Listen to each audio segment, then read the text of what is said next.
Bismillah wassalatu wassalamu ala rasulillah wa ala alihi wa sahbihi wa man wala. Okay, mata pelajaran kita pada hari ini ialah mata pelajaran bidang akidah tahun 2. Sila buka buku aktiviti pada muka surat 42. Ini adalah pelajaran yang ke-8, iaitu pelajaran terakhir untuk kurikulum akidah tahun 2.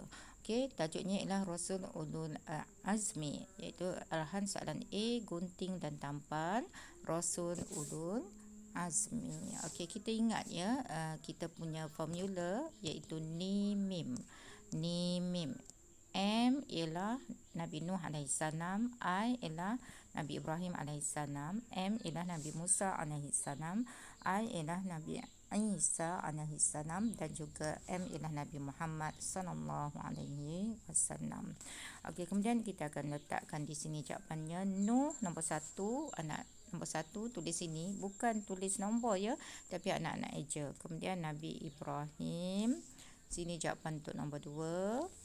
Kemudian Nabi Musa, ni jawapan nombor 3. Malik ni adalah nama malaikat. Nama Musa telah ada tadi. Okay, Nabi Isa nombor 4. Okey, salin di sini. Kemudian Nabi Muhammad sallallahu alaihi wasallam, anak-anak salin di sini. Jangan tulis nombor ya, salinkan. Okey, kemudian kita akan pergi kepada muka surat 43, arahan soalan B, padankan. Okey, diberi di sinilah Rasul Ulul Azmi.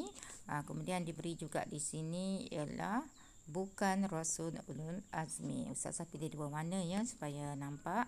Kita akan tengok nombor 1 ialah Ibrahim. Kita tengok kita punya formula ni mim. Okey, ada tak nama Nabi Ibrahim? Ada, yang ni ya, Ibrahim. Kemudian kita tengok pula yang kedua ni adalah Malik. Malik ialah bukan Rasulul Azmi kerana malaikat, nama bagi malaikat. Kemudian kita tengok Isa. Ada tak nama Nabi Isa? Di dalam ni mim ada yang kat sini. Jadi Isa alaihissalam. Kemudian kita tengok pula yang keempat ni adalah Ridwan. Ridwan ialah bukan Rasulul Azmi kerana nama bagi malaikat. Kemudian kita tengok nombor 5 ialah Nuh. Ada tak Nabi Nuh? Ya, ada di atas ni.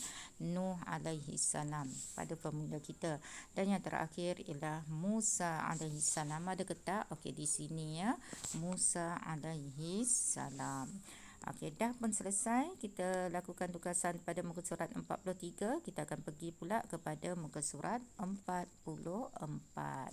Okey, muka surat 44 ini arahan soalannya gunting dan tampal jawapan.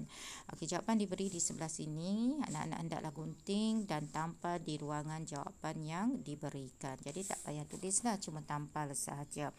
Okey, ini adalah berkaitan dengan dalil nakli, iaitu bukti dari sumber Al-Quran daripada surah Al-Ahqaf ayat 35. Kalau anak-anak tengok, anak-anak boleh buka Al-Quran pada muka surat yang ke-506 ya. Anak-anak tengok ayat yang terakhir daripada surah Al-Ahqaf itu.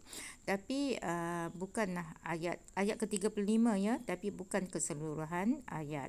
Jadi kita akan tengok, maka bersabarlah engkau di sini ialah Nabi Muhammad sallallahu alaihi wasallam, sebagaimana sabarnya. Okey, tulis jawapan di sini nombor 1, Rasul Ulul Azmi. Okey, nombor 2 di sini, yang mempunyai keazaman. Okey, apa maksud keazaman? Itu keteguhan hati. Tulis jawapan di sini. Kemudian dan ketabahan. Okey, ketabahan iaitu kuatlah dari kalangan rasul-rasul yang, jawapan nombor 5 ialah di sini, terdahulu darimu. Kemudian kita akan pergi pula kepada muka surat 45. Inilah ayatnya yang kita tulis jawapan tadi. Itu arahan soalan D, sambung garis putus-putus. Ustazah dah pun sambung garis putus-putus ini pada tiga ruangan soalan yang diberi. Cumanya di sini pada ruangan pertama ni Ustazah letakkan baris supaya kita dapat baca, iaitu fasbir kama sabara ulul azmi minal rusuli. Okey, ini adalah daripada surah Al-Ahqaf ayat ke Muka surat 506 dalam mushaf kita. Okey, kita pergi kepada muka surat ke-46, iaitu muka surat yang terakhir untuk tugasan kita pada hari ini dan tugasan terakhir di dalam buku aktiviti akidah tahun 2, iaitu arahan soalan A, senaraikan iktibar Rasul ulul azmi. Apakah maksud iktibar? Iktibar ini yang boleh kita ambil teladan, yang boleh kita ambil pengajaran dalam kehidupan dalam kehidupan seharian kita daripada Rasul ulul azmi. Okey, pertamanya apa pengajaran yang kita dapat? Itu sifat sabar. Okey, ejaan untuk sifat sod, ya, fa, ta. Okey, sifat. Okey, pastikan sod tu dia ada gigi di situ ya. Sifat sod, ba, ro. Okey. Kemudian kita akan dapat lagi ketabahan ya, sifat tabah. Okey, sod, ya, fa, ta, sifat tabah. Ta, alif, ba, ha, tabah. Sifat tabah Nabi, maksudnya tidak berputus asa.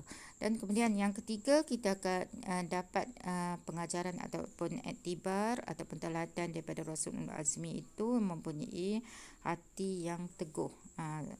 Teguh hati ya. Teguh. Okey, teguh. Sifat teguh ya. Okey, Ustazah tulis semula. Sifat teguh. Sifat sodnya fata, sifat teguh. Apa maksud teguh? Teguh di sini ialah maksudnya kuatnya, kuatnya jiwa Nabi ataupun Rasul-Rasul ulul azmi. Okey, sehingga di sini kita akan berjumpa di lain PDPR insya-Allah. Barakallahu fikum, ilal liqa.